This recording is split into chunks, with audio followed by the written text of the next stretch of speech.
When I was addicted to porn, being my meat 4 or 5, even 6 times in a day, and down to even finding myself in a church basement, beating off until the service ended, I never thought in my wildest dreams that I was going to get married at 24. And for the majority of it, it has been the biggest blessing because it's been an example for others that Black love and Christian love does exist. And you can find a partner that's suitable for you and be young.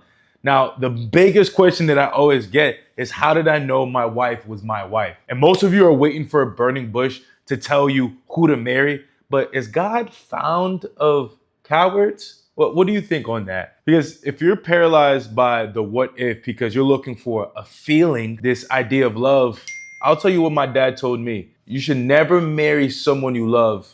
You should marry someone that you're ready to sacrifice for. But I'll come back to that. But you should really be looking for a deposit. The soulmate narrative is a lie specifically designed to keep you indecisive and always guessing. Because is this the one person made for me? And it just keeps you in this weak mind frame that you're always told that when you meet her or him, that the clouds are gonna part, time itself will slow down, and it's this romance thing that you see on TV all the time. But the truth is, that's total garbage. I knew Naya was my wife, not because it was easy and smooth as peanut butter, but because she was the only person who made the hardest things in my life worth doing and me wanting to chase those challenges and making it feel like it was mandatory. The sense of urgency that I had was like right now.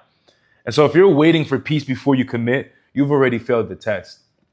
Now, in over 5 years of coaching Christians from 25, 30, I always see the same pattern of men who are trying to discern and for 3 years, right?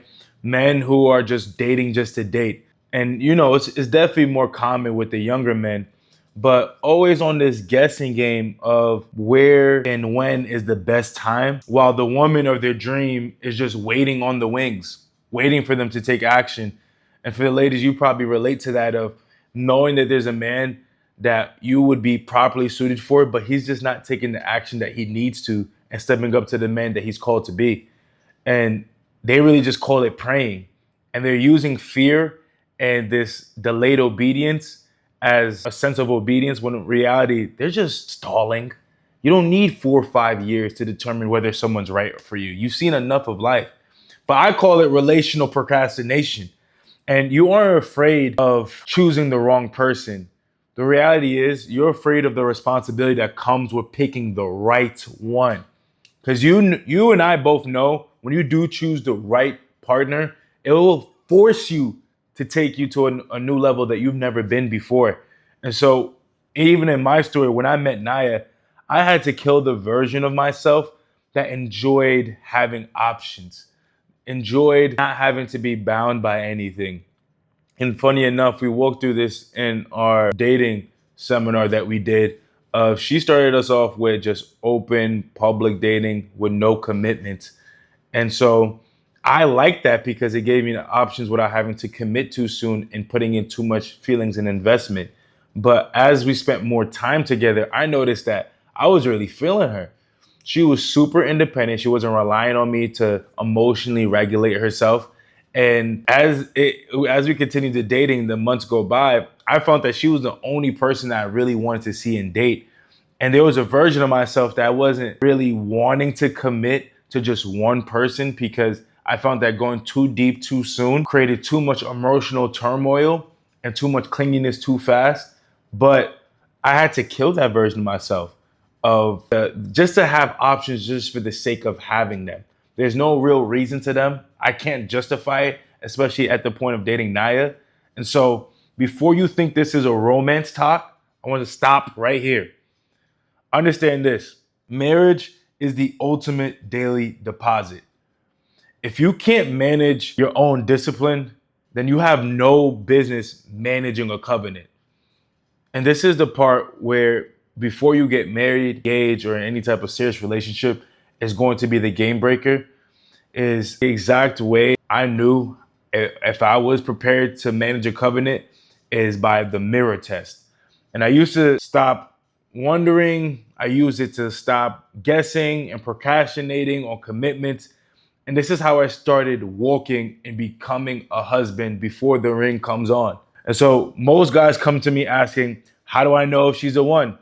And I always ask the same question: what does she make you despise about yourself? When I was with Naya, I despised my complacency. I always talked about being a coach full time, but I never went all the way in. And seeing how she was very decisive and she's type A, so she had these all clear lines and organized in her life, meaning boundaries. We had a 7 hour talk in the park about whether we should be friends or if we're not going to be dating, this is what friendship looks like. And she had these clear cut lines in her life about what it looks like. And so it made me despise the fact that I didn't have that order and structure. I didn't have the pursuit to want to penetrate into the world as God created me to do and live out my calling. See, if a woman only makes you feel comfortable, the reality is she's a companion. That's all she is. And ladies, understand that when you're catering to a man's emotion, you're making him just feel at ease and just allowing whatever. You're a companion to him. You're the sis, you're the bro.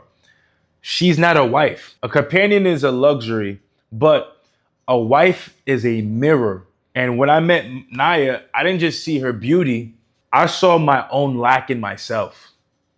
And the most secure men will be okay with that. Insecure men, on the other hand, will run away when they realize how a woman can raise them above a standard. That's why you see the most independent, most powerful women usually scare off all the little boys. And I saw the areas where my daily deposits were actually insufficient. I saw the ego that I hadn't killed yet, and I saw the discipline in the areas of my life that I was faking. And so at that time, being 3 years abstinent, moved out of my parents' house, I have done a tremendous amount of growth to get to where I was. But that's the idea of a wife.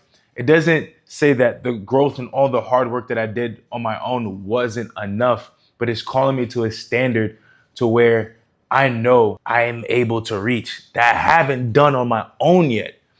Up to that point, I've done a lot of work on my own. And so this mirror test isn't about being perfect necessarily. And this isn't just theory or something I just came up with empty-mindedly.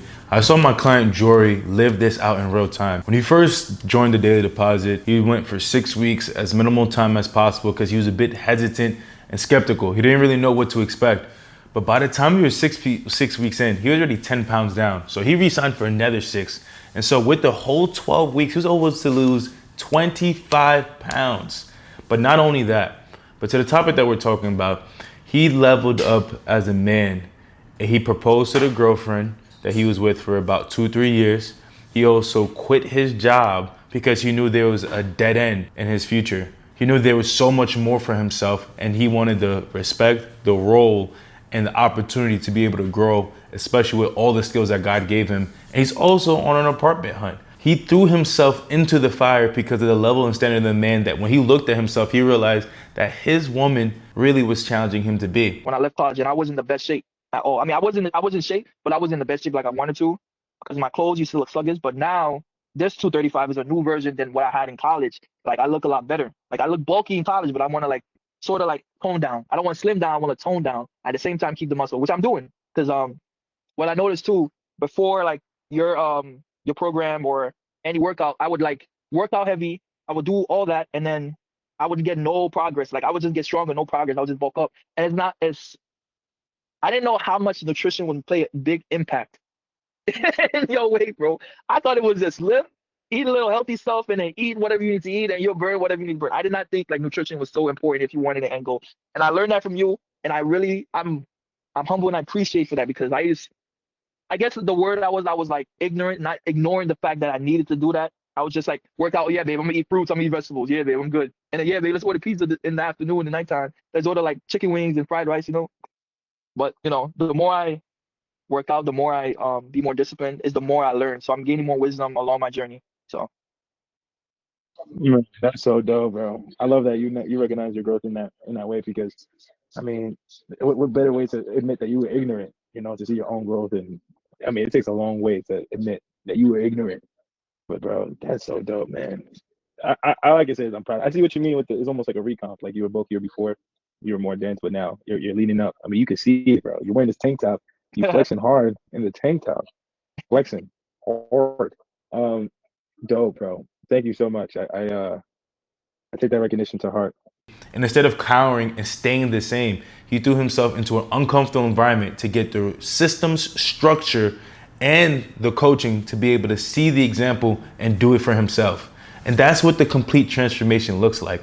It's not always the same time frame, but it's more so of the implementation of having the results for yourself. And so it's easy to convince yourself that you're on the path. Meanwhile, it's taking you 1, 2, 3, 4, 5, how long years that you've been living the same exact life. It's about the reflection she forces you to face in yourself. And so if you look at her and you feel content staying exactly how you are today, you need to run. Get out of there. Book it. Get out of there. Because you're always going to stay in the same cycle and trap. There's nothing about the relationship that's going to cause discomfort for you to change who you are. There's no reason to. She just takes you as you are. And then take that as advice, ladies. So you are in a spiritual stagnant pond. And a true wife is going to create a vacuum of excellence that you are compelled to fill. And this word compelled, I want you to think of like the passion in yourself to fill. You're going to have a drive and an innate want to be able to fill in this gap. Rather, you being nagged or having to be hassled to. And that's the idea of the compatibility and chemistry. When the person that you feel like you love is requesting you to be at a higher standard and be a mirror in this vacuum of excellence that happens inside of you, it's not going to happen. It's not. They don't poke at the right buttons for you. They just don't do it. They might remind you of your auntie. I don't know what it is, but you have to be passionate, not just from a sexual place, but from a deep emotional connection. And so in those over these 5 years of coaching and seeing a lot of Christian men and singles, I've noticed that there is a good bracket of men who do end up getting married, but it's also to yes women. They're dating yes women. And they want someone who won't challenge their mediocrity, just being mediocre, because that makes them uncomfortable and it's challenging their ego or they find it as disrespect. And what they're really looking for is a fan and not a partner, someone to share an equity with them to be able to get them to a different level. But as you know, it's not called data deposit for anything. We're not looking for fans. We're looking for iron. Proverbs 27:17 says, iron sharpens iron. But if you've never seen that process, I'm gonna roll this B-roll of it's violent, it's loud, it's hot, it's intense. Our iron sharpening iron isn't what you do in your kitchen with the two knives. It's all cutesy. It has sparks. It's clashing constantly to create a sharper and sharper blade so that when it's time to be used, it is effective, it is efficient, and it's on the money. You don't have to use a lot of brute force with a good knife. And that's the idea of iron.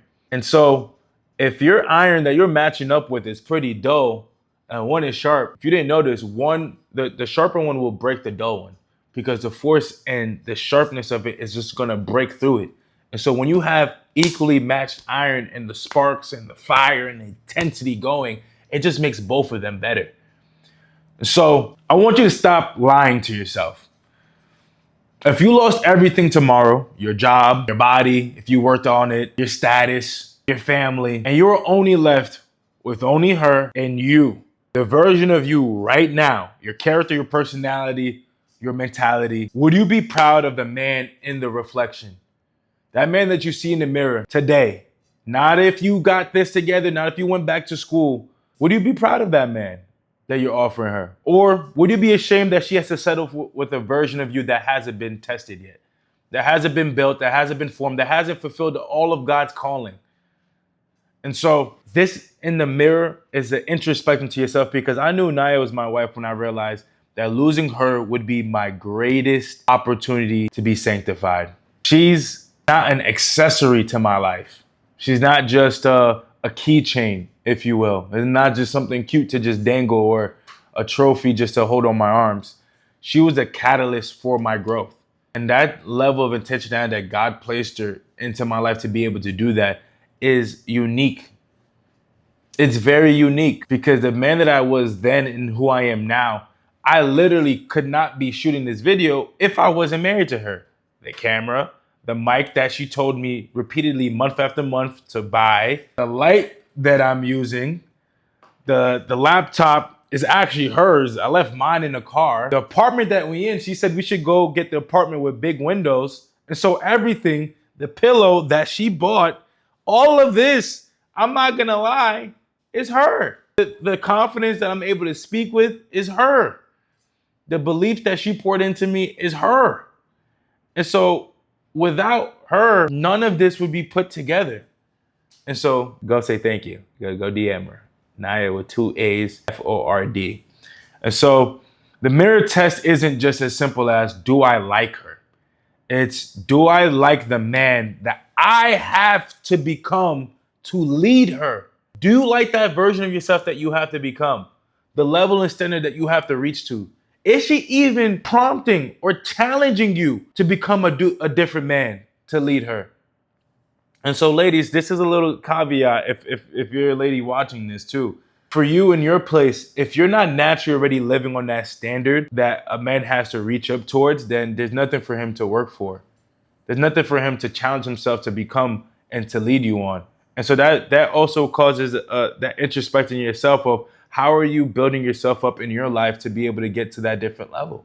And so this is the idea. Liking someone, loving someone is never going to be enough.